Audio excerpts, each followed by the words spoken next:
Have you ever used a rhyme, acronym, or vivid image to remember something important, like VIBGYOR for the colors of the rainbow? If yes, you've already used a mnemonic. Mnemonics are memory aids or techniques that help us encode, store, and retrieve information more easily. They work by creating strong associations through organization, imagery, or meaning, so that new information becomes easier to recall later. Psychologists describe mnemonics as a way to enhance encoding by linking new material to familiar patterns or cues. Instead of memorizing random facts, mnemonics help the brain to find shortcuts, turning learning into something more structured and memorable. Hi guys, welcome to this channel. In this video, we're going to talk about enhancing memory. If you like the content of this video, give it a thumbs up and subscribe to this channel. And don't forget to press the bell icon so you're notified when the next video comes out. So let's get into it. Number 1. Keyword method. The keyword method is a memory trick that helps you learn new words or facts, especially when learning a foreign language or new vocabulary. Here's how it works. Number 1. Find a keyword. Pick a word in your own language that sounds similar to the word that you want to remember. Number 2. Make a mental image. Create a funny or vivid picture that connects the keyword to the meaning of the new word. For example, let's say you want to learn the Spanish word pato, which means duck. Step 1. It sounds like pot. Step 2. Imagine a duck sitting in a cooking pot. Now when you hear pato, you'll remember the pot image and instantly recall it means duck. It uses sound, which is the keyword, and visual imagery, which is the picture, to create a strong memory link. The funnier or stranger image, the easier it is to remember. Number 2. Method of loci or memory palace. The method of loci is one of the oldest and most powerful memory tricks ever discovered. It helps you remember a list of ideas or items by turning them into a mental journey through a place you know well, like your house, school, or neighborhood. This is how it works. Number 1. Choose a familiar place, somewhere you can easily picture in your mind like your home. Number 2. Visualize a route. Walk through that place in your imagination, step by step. Number 3. Place information along the way. At each spot, imagine one thing you need to remember in a funny or vivid way.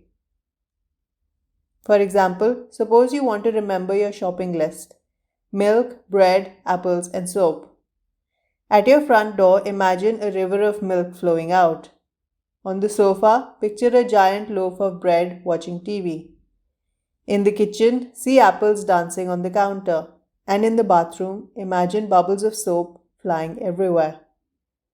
Now, when you mentally walk through your house, you'll see each item in order and easily recall them.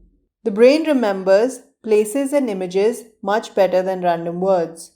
By linking new information to familiar locations, you give your memory strong anchors. Number 3. Chunking. Chunking means breaking big pieces of information into smaller, manageable chunks so your brain can remember them more easily. It's like turning a long, confusing string into bite-sized parts that make sense together. This is how it works. Your short-term memory can hold only a few items at a time, about 7 pieces of information. When you group related terms, your brain treats each group as one unit so you can remember more overall.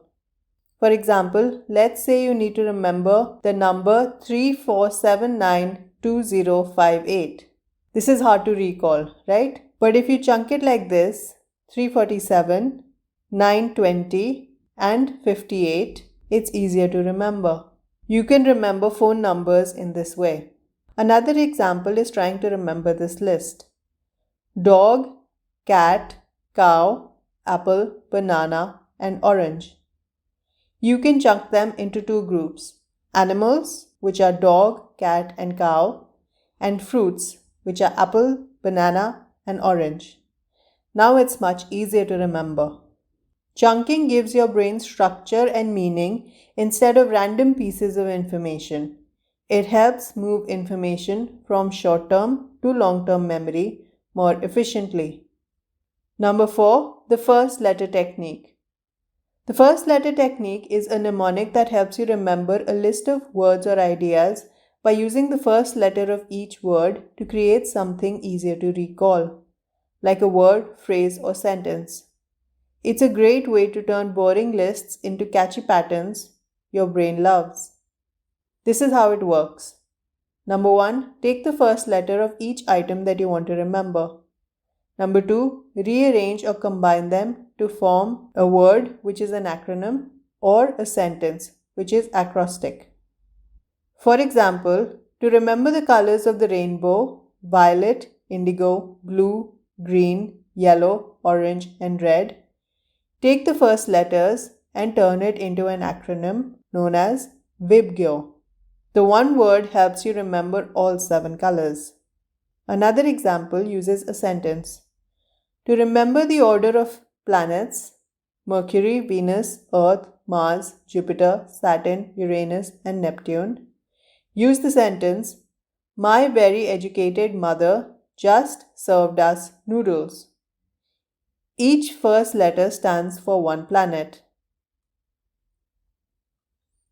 This turns random lists into something meaningful or funny, which sticks better in your mind. It's easy to create and perfect for exam revision or quick recall. How to make memories deeper, stickier, and easier to find. Number 1, engage in deep processing. Deep processing means going beyond just memorizing words. It's about really understanding and making meaning out of what you learn. When you engage in deep processing, you connect new information to what you already know, think about how it applies to real life, and put it in your own words. This makes your memory stronger and more lasting. Let's look at an example. Let's say you're trying to remember the word honesty. In shallow processing, you just look at the word and you notice that it has 7 letters and starts with H. In deep processing, you think about what honesty means, recall a time when you were honest, or use it in a sentence. Which one do you think you will recall better? That's right, the deep one, because it's meaningful. You can practice deep processing by asking why and how questions, relating concepts to your own experiences, teaching it to someone else, or creating examples, stories, and analogies. The brain remembers meaningful information much better than surface details. Deep processing forms stronger connections between ideas so you understand, not just recall. Number 2, minimize interference. Sometimes we forget things not because we didn't study hard, but because new information gets mixed up with old information in our memory. This is called interference, when memories bump into each other and get jumbled. To minimize interference, we can space out our learning, mix topics smartly, and get enough sleep. Using spacing. Instead of studying the same thing for hours at once, spread your study sessions over time. This is called the spacing effect. For example, if you have a test next week, review a little bit each day instead of studying all night before the exam. This works because your brain gets time to rest and strengthen connections between bits of information. Try interleaving. Instead of studying one topic for a long time, switch between related topics. For example, if you are learning math, mix up algebra, geometry, and statistical problems. Don't just do one kind. Or if you're studying psychology, alternate between memory, learning, and attention. This works because your brain learns to tell similar things apart, which helps you remember and apply knowledge more flexibly. Get enough sleep. Your brain doesn't stop working when you sleep. It actually organizes and strengthens what you learned during the day. For example, ever notice how you remember something better after a good night's sleep?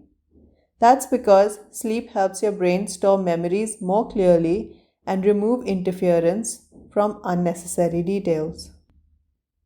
Therefore, to remember better, study in spaced sessions without cramming, mix up topics through interleaving, and sleep well to let your brain do its cleanup work. Number 3, give yourself rich retrieval cues. When you try to remember something, your brain looks for clues to find it, just like searching for a file on your computer. These clues are called retrieval cues. The more clues and the more meaningful they are, the easier it is to recall the memory later.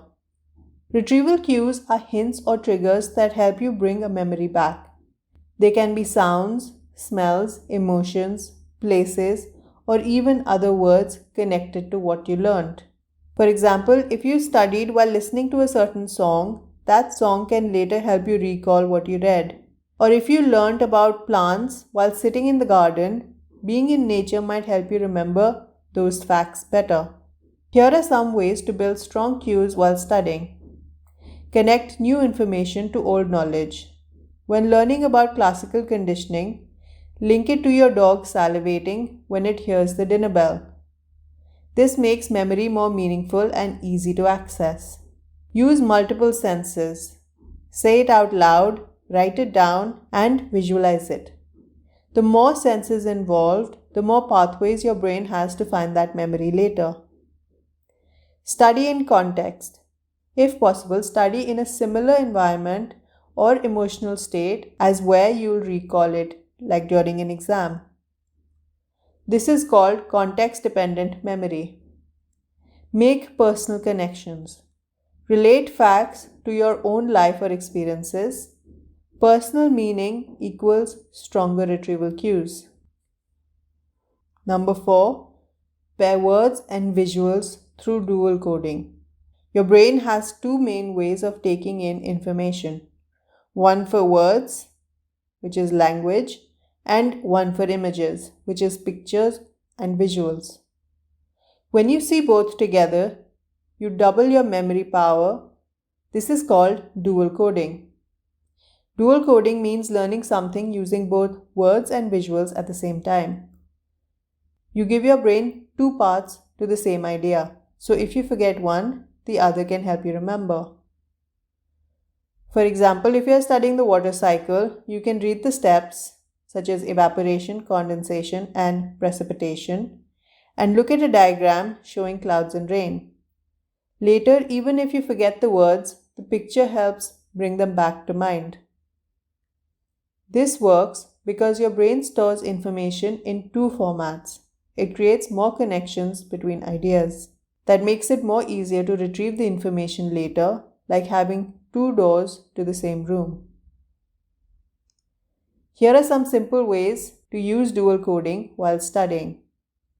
Draw what you learned. Sketch diagrams, flowcharts, or mind maps. Use infographics or concept maps. Combine key terms with small icons or arrows. Pair notes with visuals.